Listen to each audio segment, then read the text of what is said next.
നാപ്പോളിയന്റെ അഹങ്കാരം, അദ്ദേഹത്തിന്റെ വീഴ്ച, തിരിച്ചുവരവ്, നേതൃപാഠം. ഇത് അതുല്യനായ ഒരാളുടെ കഥയാണ്. സൈനിക തലവൻ, രാഷ്ട്രീയ നേതാവ്, സാമ്രാട്ട്. സാധാരണ കുടുംബത്തിൽ ജനിച്ചെങ്കിലും ചരിത്രത്തിലെ ഏറ്റവും വലിയ സൈനിക തന്ത്രജ്ഞരിൽ ഒരാളായി അദ്ദേഹം ഉയർന്നു.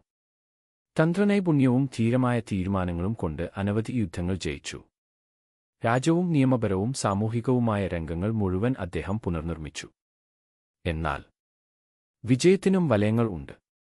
അധിക മോഹവും നിയന്ത്രിക്കാനാവാത്ത അഹങ്കാരവും അദ്ദേഹത്തെ വലിയ തോൽവികളിലേക്ക് നയിച്ചു.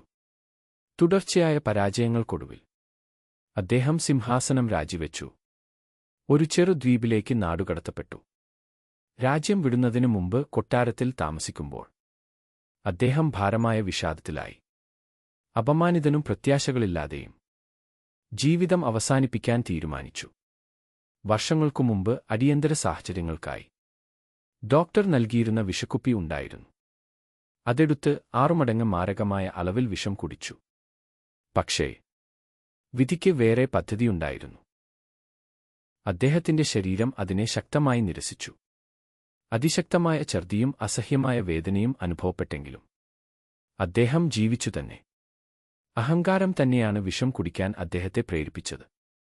പക്ഷേ വിചിത്രമായി അഹങ്കാരം തന്നെയാണ് ശേഷം അദ്ദേഹത്തെ തിരിച്ചുവരാൻ ശക്തിയേകിയത്. പിന്നീട് അദ്ദേഹം തിരിച്ചറിഞ്ഞു, വിധി എന്നെ മരിക്കാൻ ആഗ്രഹിക്കുന്നില്ല. ഞാൻ ജീവിക്കാൻ വിധിക്കപ്പെട്ടവൻ. ജീവിതം ഉപേക്ഷിക്കുന്നതിനു പകരം അദ്ദേഹം തിരിച്ചുവരാൻ തീരുമാനിച്ചു. നാടുകടത്തൽ അംഗീകരിച്ചെങ്കിലും അദ്ദേഹം ദ്വീപിൽ കൂടുതൽ നാൾ കഴിഞ്ഞില്ല. ദ്വീപിൽ നിന്ന് രക്ഷപ്പെട്ടു. വീണ്ടും അധികാരം വീണ്ടെടുത്തു. ആയിരക്കണക്കിന് അനുയായികളെ തന്റെ പക്ഷത്തേക്ക് തിരിച്ചുവിട്ടു. നേതൃത്വപാഠം. അഹങ്കാരം നിങ്ങളുടെ ശത്രുവല്ല, നിയന്ത്രണമില്ലാത്ത അഹങ്കാരമാണ് ശത്രു. അഹങ്കാരം നിങ്ങളെ നിയന്ത്രിക്കുമ്പോൾ അത് അഹങ്കാരത്തിലും വീഴ്ചയിലും കലാശിക്കും. നിങ്ങൾ അഹങ്കാരത്തെ നിയന്ത്രിക്കുമ്പോൾ അത് വളർച്ചയ്ക്കും വിജയത്തിനും പ്രേരണാശക്തിയായി മാറും. നാപ്പോളിയന്റെ കഥ നമ്മെ പഠിപ്പിക്കുന്നത് അഹങ്കാരം കൊല്ലരുത്. അതിനെ കൈകാര്യം ചെയ്യാൻ പഠിക്കുക. അതിനെ നിങ്ങളുടെ മഹാത്വത്തിനും സഹനത്തിനും തിരിച്ചുവരാനുള്ള ശക്തിക്കും ഇന്ധനമാക്കുക.